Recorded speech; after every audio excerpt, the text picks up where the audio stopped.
I'm Susie Carter, and welcome to Susie Snacks. This is where I give you bite-sized chunks of business information that you can implement in your business immediately. Last session, we talked about using video to leverage your business, and Denise said that I signed up for Carrie Murphy's class, and I'm looking forward to learn how to be in front of the camera. I'm so proud of you, Denise. And Randy said I created all my topics, and I'm committed to doing one video a month for the next year. Thank you guys for being in action. Thank you, Denise. Thank you, Randy. And thank you, everyone else who took action and is implementing the information that we're giving you. Today, I'm going to talk about 3 financial mistakes to avoid and how to address them. If you've committed these financial mistakes too often, will lessen the chance of long-term success in your business. It's the thing that can kill your business, or it's the thing that can make your business successful. So reputation with long-term success in business is earned due to the decisions we make and due to the things that we do. A consistent business track is hugely judged on the financial success of the business, and the financial success of the business is measured by what we're doing and how we're doing it. I want to look at the areas that we can support you in growing that and leveraging that. A good business account shows that you have financiers who will invest in your business, you have bank relationships, you have colleagues, and you have a reputation with someone inside of a bank that can help you leverage where are you putting your money, what are you doing it, what other business ventures should you invest in, right? Creating those relationships when you don't need the money is imperative, because when we need the money, no one's going to give us the money. So what we want to look at so that we don't commit these mistakes is put some good structure in place. We want to put some systems in place that allows you to give you freedom inside your business versus your business strangling you. Mistake number 1 is having no monthly bookkeeping. Now, I have a lot of clients that leave it to their accountant. And the reality, it doesn't matter if your business is big or small, the numbers dictate what's happening in your business. By having someone, whether it's you or an accountant, to manage your monthly bookkeeping is imperative, right? A bookkeeping service can be very cost effective. It doesn't have to be incredibly expensive. Like, let's look at your budget. We want to use software. I use QuickBooks and I use Quicken.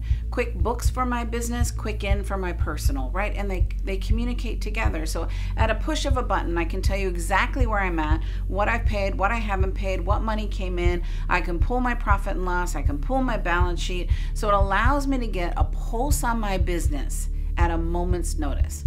Number 2 is no estimated budget or cash flow.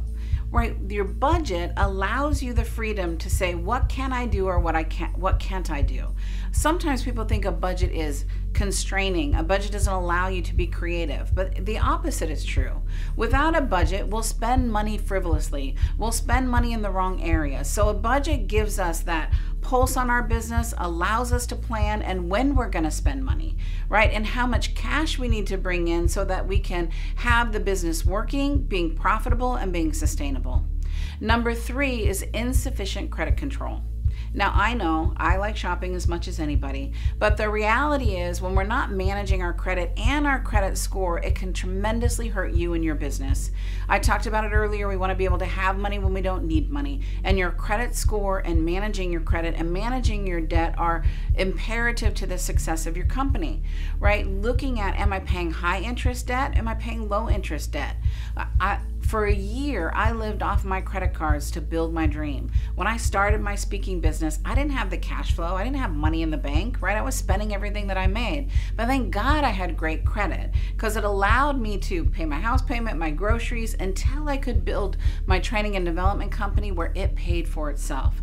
So it allowed me to leverage, it allowed me to create products, it allowed me to keep a good credit score because I paid that back. So you want to manage that as if it's gold, right? Treat it as if it's gold, because it'll be cash that can save you in the future. So these things can be avoided by the following. Appoint a staff to be in charge of your credit control. So if you're a spender, have somebody say no, right? What I'm really great at is if I buy something and if I can't pay it off that month, I'm not buying it, right? So I'm going to save the money and then I'm going to buy it right now inside of my life, because I don't want debt. That does not feel good, right? Send invoices promptly. One of the biggest challenges I see is my clients are selling things and then they're going to get around to invoicing their clients. well, then your client's going to get around to paying you. So we don't want to create that habit and having that stagnation of money coming in. Right? Reinforce the payment terms and conditions on the contracts. Hold true to your word, right? Don't do services if people haven't paid you. I know it sounds silly, but a lot of my clients experience that because we're nice, right? I don't want you to be taken advantage for your kindness, right? In the world of tightening credit, we need to put finance structure in place. We need to be more serious about our money so that you can really have the advantage of credit. You can have the advantage of banking relationships. You can have the advantage of the freedom that can provide for us versus the stagnation and the struggle that debt can give you. So here's my question. I want you to look at what action can I take in these 3 areas and post so that we know. My goal for you is that money becomes fun, because math is money and money is fun, and that this excites you versus debilitates you. My name is Susie Carter, and I look forward to hearing your responses, and I look forward to seeing you on our next episode.